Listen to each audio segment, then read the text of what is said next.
आज सिरगिट्टी में कुम्हार समाज और राजिम में साहू समाज के द्वारा माता राजिम के महोत्सव मनाया जा रहा है और जिसमें दोनों कार्यक्रम में मेरे साथ गृह मंत्री जी और स्थानीय विधायक माननीय अमरीश जी दोनों उपस्थित रहेंगे।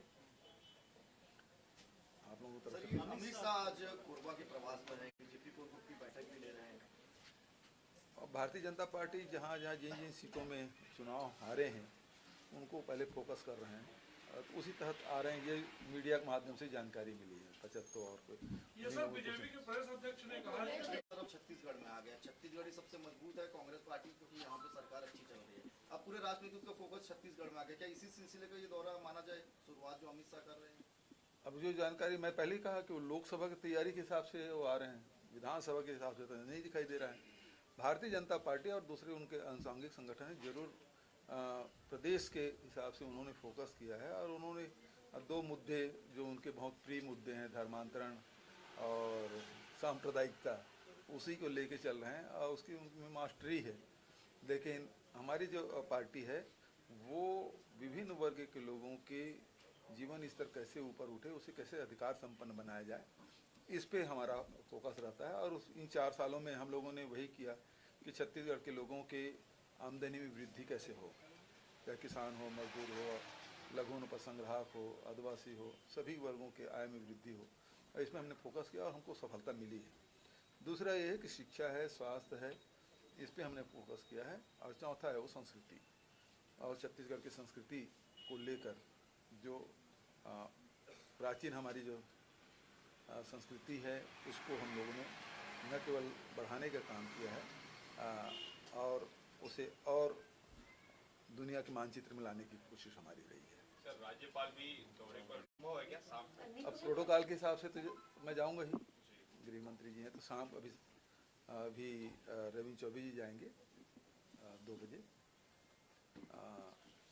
और शाम को आप करने, क्योंकि सब मैं शाम को आ जाऊंगा तो मैं खुद जाऊंगा। सर, बीजेपी के दौरे पर जाऊंगा और ये भी कह रही हैं कि मैं निर्देश भी दूंगी वहाँ की स्थानीय प्रशासन को कि काम ठीक से हो, समस्याओं का समाधान हो।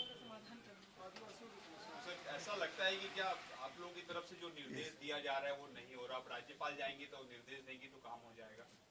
संवैधानिक पदों को बैठे हुए व्यक्ति को अपने जो अधिकार है और कर्तव्य है उनको उसका ध्यान रखना चाहिए, उसे अतिक्रमण नहीं करना चाहिए। अभी जैसे राज्यपाल जी ने अतिक्रमण किया, राज्य सरकार से 10 सवाल पूछ रहे हैं, ये उनके अधिकार क्षेत्र के बाहर है।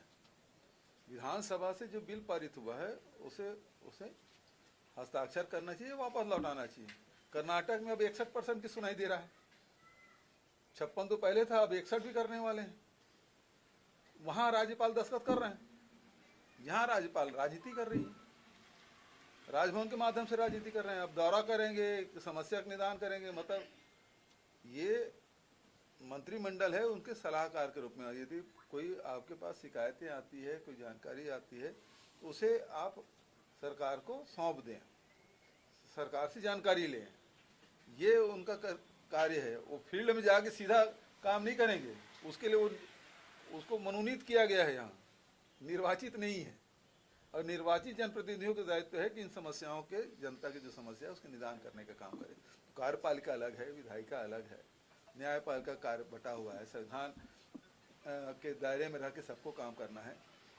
तो ये राष्ट्रपति के प्रतिनिधि के रूप में यहाँ है और उनका फील्ड में सीधा ये काम नहीं हुआ, वो काम नहीं हुआ, ये करने का नहीं है। यदि आपके पास कोई जानकारी आती है तो जरूर उसके बारे में जानकारी लें राज्य सरकार से। माइनिंग ब्लॉक में पिछले 1 साल में 12 का 12 वर्षित हो चुके हैं जी। पहले ऐसा नहीं। देखिए, जो राज्य की संपदा है उसमें आम जनता का अधिकार है।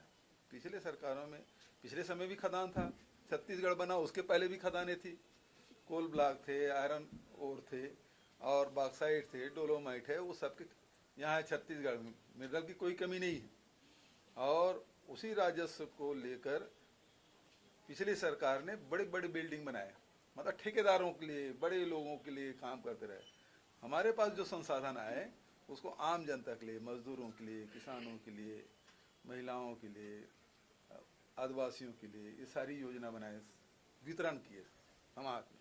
और यही कारण है कि हमारे जो वित्तीय प्रबंधन है, हम लोगों ने कर्जा नहीं लिया। पिछली सरकार मध्य प्रदेश में देख लीजिए कितने कर्जे लिए। हमारा वित्तीय प्रबंधन इसलिए बेहतर है। ये सर जो आरक्षण का पेच फंसा हुआ है इस अब देखिए, कुछ दिन इंतजार करिए, हम लोग भी देख रहे हैं, कोई रास्ता निकलेगा। क्या कुछ कहना चाहेंगे? बिल्कुल ये कहना चाहूँगा, अपने अधिकार के प्रति सजग रहना चाहिए। और हम युवाओं के लिए ये सारी योजनाएं लाए, भर्तियां कर रहे हैं लगातार, पहले भी भर्तियां करते रहे, चाहे स्वास्थ्य विभाग हो, शिक्षा विभाग हो, गृह विभाग हो, सब विभागों में हम लोगों ने भर्तियां की और आगे भी करना चाहते हैं।